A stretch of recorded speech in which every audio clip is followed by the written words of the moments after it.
What's going on, guys? Welcome back to Troutfish Aquatics. Today we're going to be talking about how to keep the aquarium keeping hobby affordable and keeping as much money in your pocket as you can.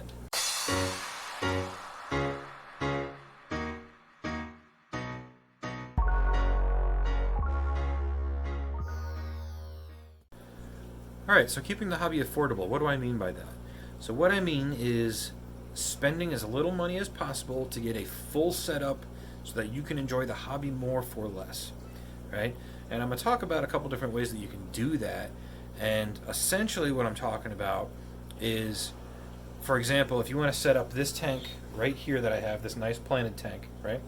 This tank would cost you about $70 to get it set up and ready for plants and everything. That's your light, that's your tank, that's your filtration, that's your substrate, heater if you want one, everything. $70 is what it cost me to set this tank up to get it ready for plants and fish, right?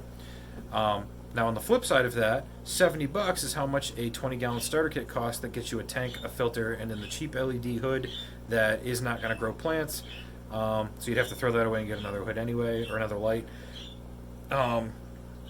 So it's much more affordable to do it this way. That's the way I choose to do it. And I'm basically just going to explain to you guys what I think about and things I choose while I'm doing that to make it as affordable as possible. And I hope that you guys enjoy the video and take some of these suggestions of things that I do and incorporate them into your fish keeping. So a couple of things that I want to talk about, we'll use this 10-gallon tank right here behind me, is your tank, your filtration, your lighting, your substrate, and then we can even throw in hardscape and things like that, and your heater. So those are the main things that we're going to talk about. And the first thing that I want to talk about out of all that is the tank, right? So the tank is probably one of the more expensive parts of the fish keeping hobby, depending on how big you go. The smaller tanks don't cost as much. Like a 10-gallon tank, brand new, is like $14, not on sale, right?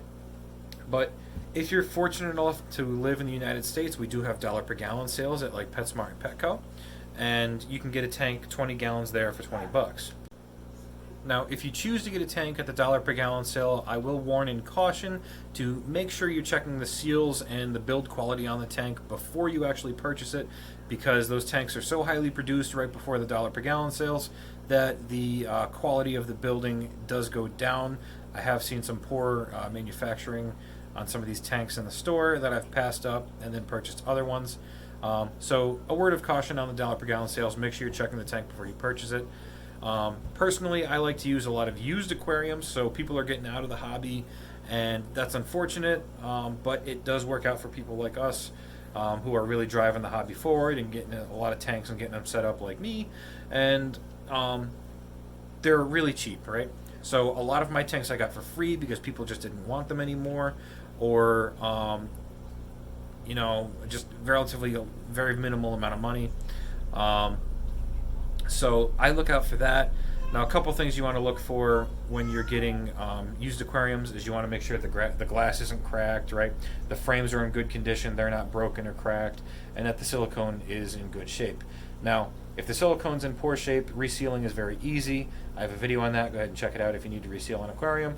The frames are relatively easy to get. You can either go to a local fish store that's not a chain store, just a mom and pop shop. They have access to the manufacturers to get frames and things like that, so you can replace them relatively quickly, or you can find them online. They're not hard to replace, and glass is a little bit harder because you got to tear the whole tank apart, but for smaller tanks, in my opinion, if you have to replace a pane of glass, usually it's cheaper to just buy a new tank, unless you already have the glass or you have availability to get glass super cheap. But those are things to watch out for. But I buy all of my aquariums used because I know how to look for those things and how to fix them. So for me, it costs almost nothing for the tank. So that's pretty much it for the tank, right? Buy used, it's a lot cheaper, saves you some money. The next thing I want to talk about is filtration, right? So filtration, everybody's on this canister filter phase and this kick, and everybody's like, oh, FX6, FX4, they're amazing. They're these huge canisters. They cost like $400. That means they got to work good, right? Sure, they work good, as well as any other canister or anything like that. Personally, I like hang-on backs, just because the They're not necessarily out of sight, out of mind, so you're going to do your maintenance on them because you can see them, right? As opposed to a canister that's under your tank, you don't really see it as much, you kind of forget about it, and you tend to not do as much maintenance. But personally, my favorite filtration is going to be sponge filter. Reason I like sponge filter is because they are cheap.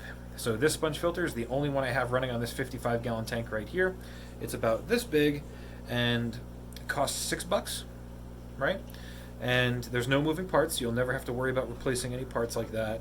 And it's air driven, so all you got to get is an air pump, which they're relatively cheap. They don't cost a lot of money on your electric bill. They're about 9 watts, which over a month's time is like 20 cents, right? Not a lot. And all you do is you wring out the sponge every week when you're doing your water change in a bucket of aquarium water. You wring it out real good, put it back in the tank, and it just keeps right on rolling, right? It doesn't cost a lot. There's not a lot of maintenance. Very simple. Very cost effective. I love sponge filters. If I'm not running a sponge filter, I'm running a hang on back.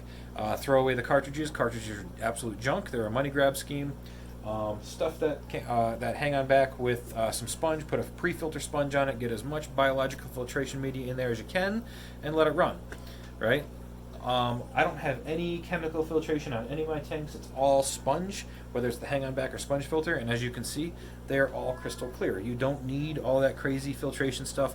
Biological is all you really need to get your tanks going and keep them healthy and clean. So sponge filters, very economical. I like using them, and I'm a big proponent of it. Get a sponge filter, right? Used tank, sponge filter, very cheap. The next thing I want to talk about is lighting. So lighting is a very controversial topic, and that's because Fluval and all these big brands are really driving their lights, like 3.0, 2.0, like all their big lights. Then you got your Phoenix lights, Phoenix 24/7 Planet Plus. You got your Stingray, you got your Fuse Ray and things like that. I do have some of those lights, right? I have a Fluval light up here. It's an older model Fluval. I also have Aquaneat lights. This is an Aquaneat here, and I have some Aquaneats over there. And I have the Phoenix 24/7 Planet Pluses on my 125, and they are expensive. They're not exactly the cheapest lights to go buy. This one on the 10-gallon costs about $15, which for a 10-gallon tank is a fair amount of money. $15 for a little light to light this little 10-gallon tank, which is about how much the tank costs itself, brand new. So it's like, do you really want to spend as much money on your light as you do for the tank? And in my opinion, for the amount of tanks I have, no, I don't want to spend that much.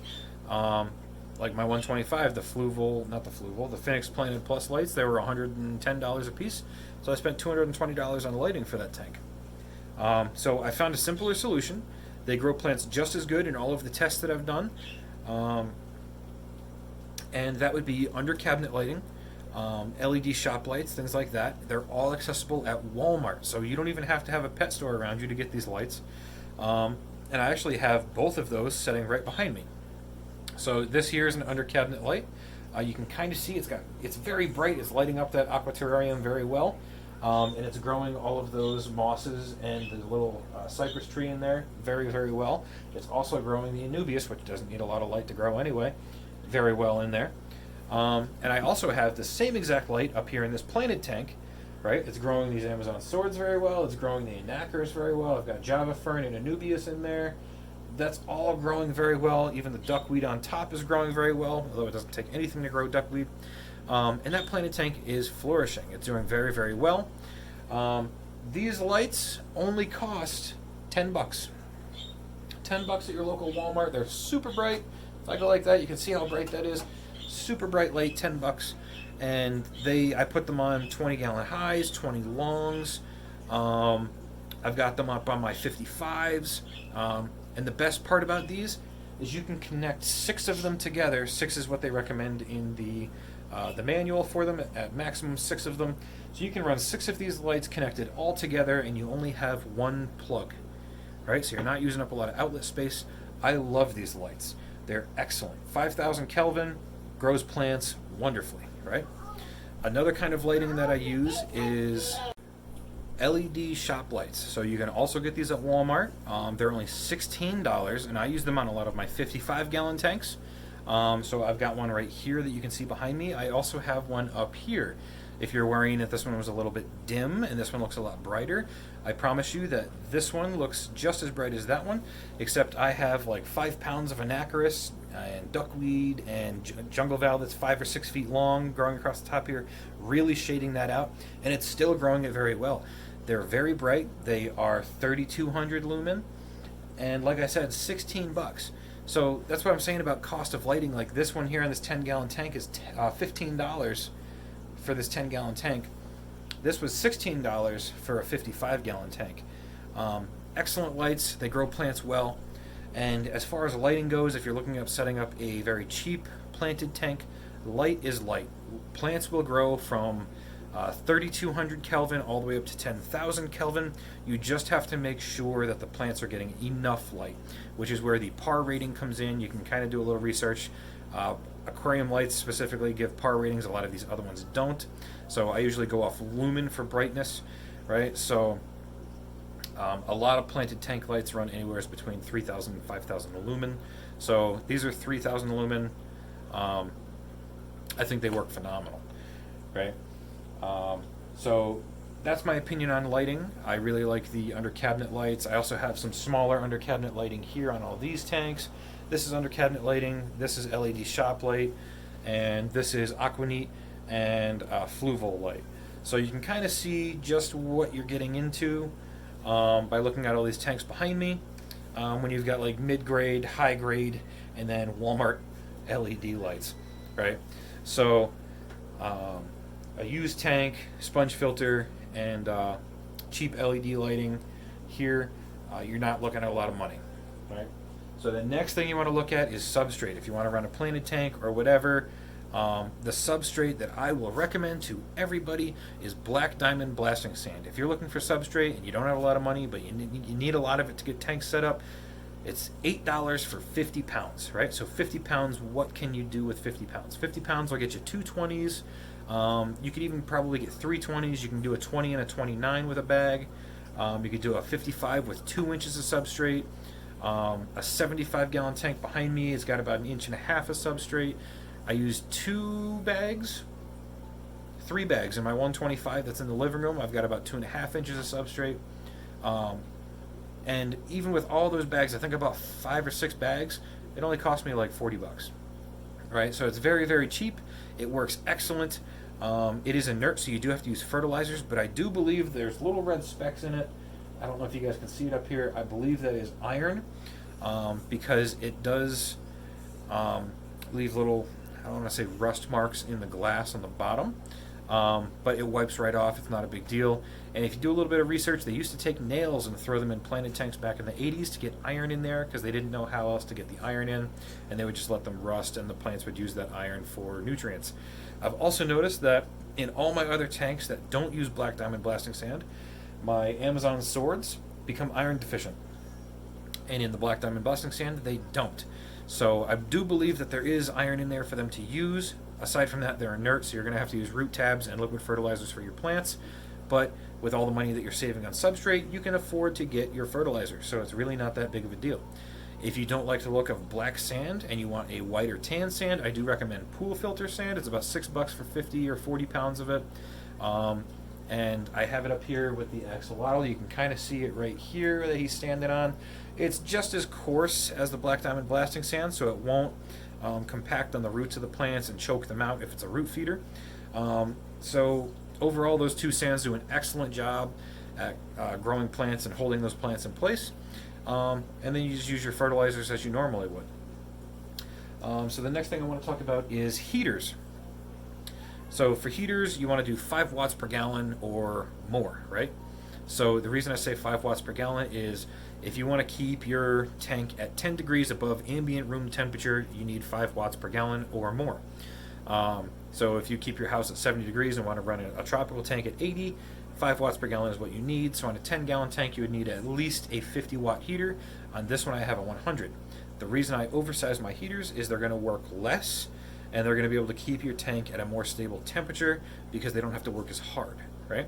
So you either want as big of a heater in your tank as you can, or multiple heaters, right? So what that's going to do is it's going to run less, it's going to cost less money to run, and it's going to be a lot better of an environment for your fish, right? So used tank, sponge filter, economic lighting from Walmart, like under cabinet lights or shop lights, black diamond blasting sand, and appropriately sized heaters, right? If you just do that, right, you're looking at this tank here. That was the bare bones setup for that.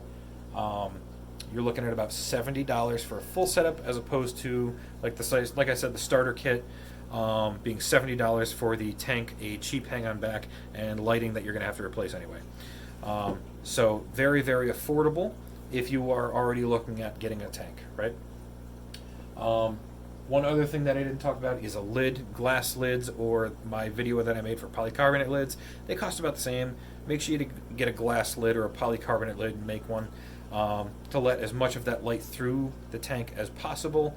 Highly recommend it over the cheap plastic ones. So if you're looking at doing a planted tank, that's what I recommend. And then the last thing I want to talk about is hardscape and plants, right? So hardscape, we're going to talk about stones. Where can you get stone? Unless you're looking for something specific like Sirius stone or Oko stone or dragon stone, right? Just go outside and get some stone from your local river or the woods or your yard or wherever, right?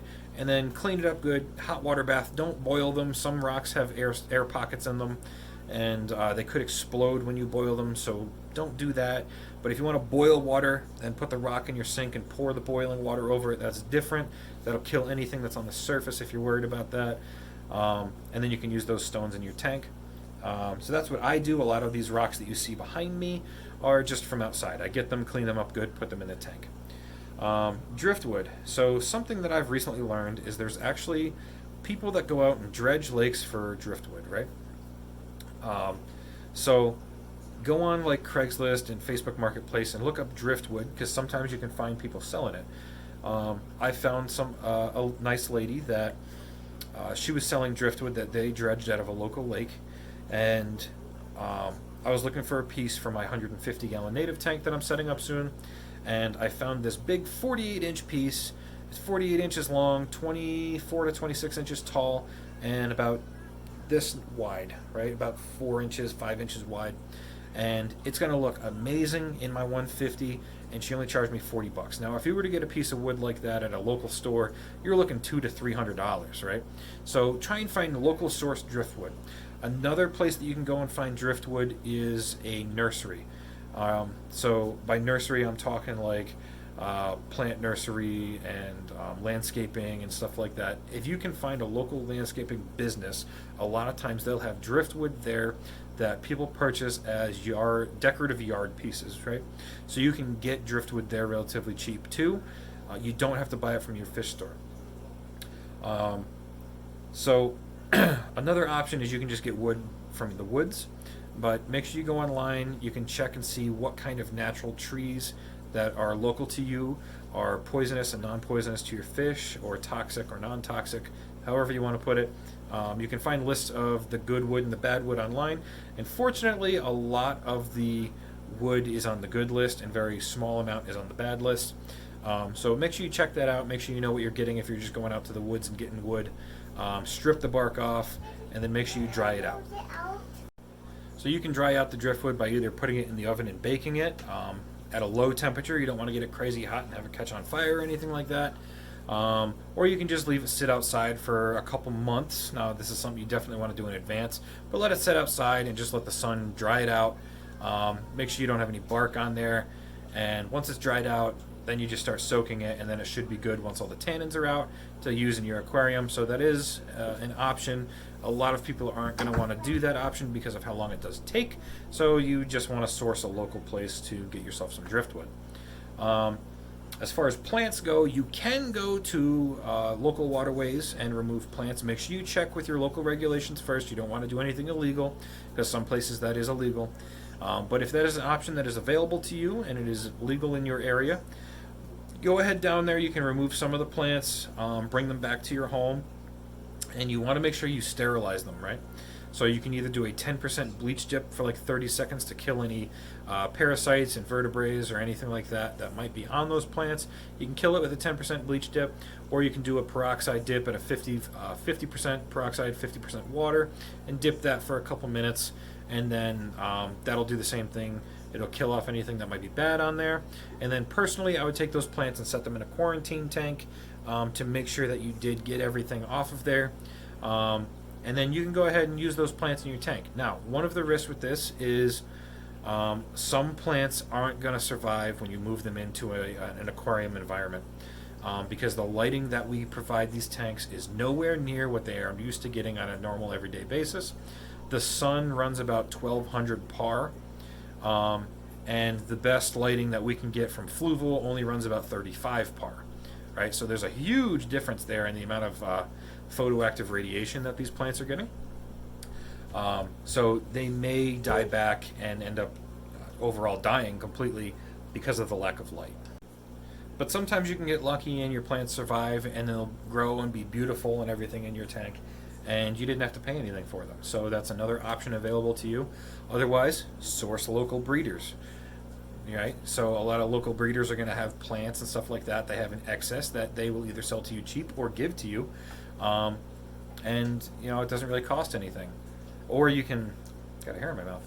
Or you can just get plants that reproduce on their own very quickly. I love Anacharis or Alodia, depending on where you're from, is what it's called. I use that in a majority of my tanks. I started out with 5 stems of Anacharis, and I now have probably about a couple 100 feet worth of Anacharis in the fish room. This tank alone, the Anacharis is about 6 feet tall, and there's 5 strands planted. So right there's a ton of it, right? There's about 30 foot. And then all my other tanks have Anacharis over here. So find plants that are going to grow and reproduce that you can just cultivate and move along, and it's going to do well for you. So all in all, that's how I set up a lot of my tanks relatively cheaply and effectively, and they do look beautiful, right? And they don't cost as much money as a full store-bought tank with using all of the name brand products and things like that, right? So like if you went out and bought name brand everything at PetSmart for a 20-gallon tank like this, you're probably looking at least $400 to set up a full planted tank.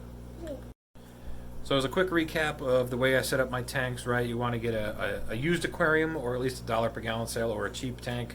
I buy used, so used aquarium, sponge filters, very, very cheap, very effective. Affordable lighting, so under cabinet lighting, LED shop lights, things like that. Very effective, very cheap, very cost effective. Black diamond blasting sand as substrate, or a pool filter sand of your choice. They all work very well, as long as it's coarse and not fine, so it won't compact the roots of plants. Glass or polycarbonate lids. They're about the same cost. I like polycarbonate because it completely seals the tank, keeps the heat in.